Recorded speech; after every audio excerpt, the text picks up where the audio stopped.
بسم اللہ الرحمن الرحیم۔ میں ہوں کامران جمشید۔ آج ایک نئی ویڈیو آپ کی خدمت میں پیش کر رہا ہوں۔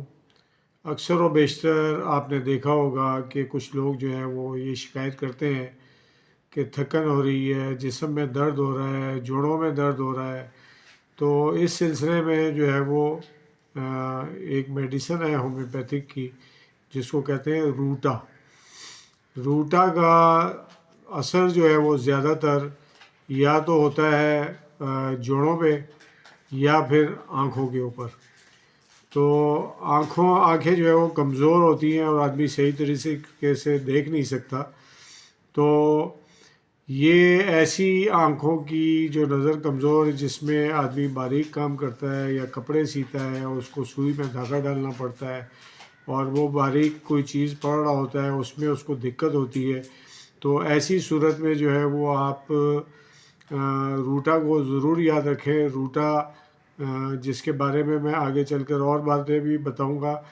تو روٹا کے سلسلے میں حال ہی میں ایک ریسرچ ہوئی ہے، جس میں بتایا گیا کہ یہ سوزش کو کم کرتی ہے، انفیکشن کو ختم کرتی ہے، بخار کے سلسلے میں بھی اہم کردار ہے اس کا، اور جسم کے فاسد مادوں کو بھی یہ کم کرتی ہے۔ لیکن جو حالیہ تحقیق ہوئی ہے، اس میں یہ بھی بتایا گیا کہ یہ شوگر میں بہت مفید ہے اور مانع حمل بھی ہے، یعنی کہ اس کے کھاتے ہوئے جو ہے وہ اس کو استعمال کرتے ہوئے حمل جو ہے وہ نہیں ہو سکتا۔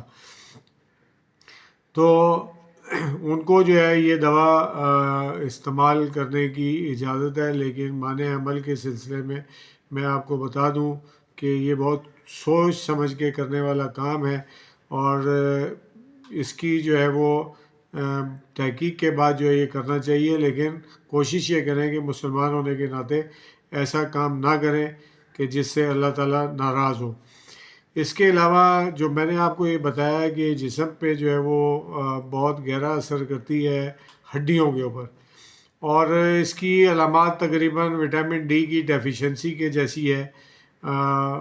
تو اس کا اثر جو ہے وہ زیادہ ہڈیوں اور پٹھوں پر ہوتا ہے، یعنی کہ مریض صحیح طریقے سے کھڑا نہیں ہو سکتا، لڑکھڑاتا ہے، یا اس کا جسم اس کا ساتھ نہیں دے رہا ہوتا، ہڈیاں اسے سپورٹ نہیں کر رہی ہوتی، تو اس میں یہ کام کرتا ہے۔ مریض محسوس کرتا ہے کہ ٹانگیں اور ہاتھ ساتھ نہیں دے رہے، کمزوری محسوس ہوتی ہے، کوئی بھی کام کرتا ہے تھکاوٹ ہو جاتی ہے، اور بھاری پن محسوس کرتا ہے، جوڑوں کا درد ہے، کونی کا درد ہے، انگلی کے پوروں کا درد ہے، کلائی کا درد ہے۔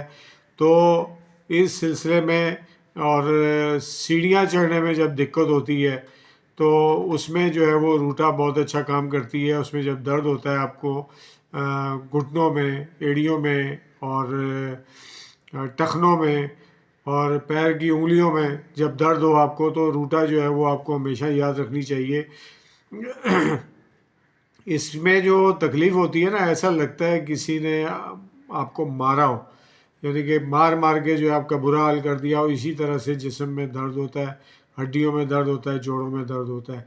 تو اس صورت میں جو ہے وہ آپ کو بہت اچھا مدد کرے گی۔ اگر آپ اس میں کوئی بیماری کا نام دینا چاہیں تو اس بیماری میں، یعنی کہ ریومیٹزم ایک نامی ایک بیماری ہے جو جوڑوں کے درد کی بیماری ہے، تو اس بیماری میں یہ بہت اچھا کام کرتا ہے۔ اچھا، بعض دفعہ ایسا ہوتا ہے کہ کلائی کے کونے پہ یا پیر کے اوپر کسی جگہ ایک سسٹ بن جاتی ہے بھاری سی، وہ سسٹ بن جاتی ہے، بہت سخت ہوتی ہے، پتھر کی طرح سے ہوتی ہے، لیکن سرجن آپ کو یہ مشورہ دیں گے کہ آپ اس کو نکلوا دیں، یہ آپ کے لیے صحیح نہیں ہے، یہ کچھ اور بن جائے گی۔ تو اگر آپ سرجن کی بات پر عمل نہ کرنا چاہیں اور بغیر آپریشن کے آپ اس کا علاج کرنا چاہیں تو روٹا اس کے لیے بہترین ہے۔ روٹا امیون سسٹم کو بھی بہتر کرتی ہے، آپ کو بیماری سے دور رکھتی ہے۔ اس کے علاوہ آپ نے دیکھا ہوگا، اور وہ لوگ جو خصوصاً ہارٹ کے پیشنٹ ہیں، ان کو خون کو پتلا کرنے کی دوائیں دی جاتی ہیں، تو ان کے جسم پہ کالے رنگ کے دھبے بن جاتے ہیں مختلف جگہ پر، جو باریک کیپیلریز کے ڈیمیج ہونے کے بعد جو ہے وہ اس طرح سے دھبے پڑ جاتے ہیں۔ تو روٹا ایک بہترین دوا ہے، لیکن اگر اس کے ساتھ ساتھ آپ آرنیکا بھی استعمال کریں گے تو آرنیکا جو ہے وہ بہترین رزلٹ دے گی۔ میرا چینل آپ نے سنا اور میری گفتگو سنی، اگر آپ کو اچھی لگی ہو تو میرا چینل جو ہے سبسکرائب کر دیں، لائک کر دیں اور کسی کو شیئر ضرور کر دیں تاکہ وہ جوڑوں کے مریض جو انتہائی تکلیف میں مبتلا ہیں وہ اس دوا کو استعمال کر کے سکون حاصل کر سکیں۔ میں ہوں ڈاکٹر کامران جمشید۔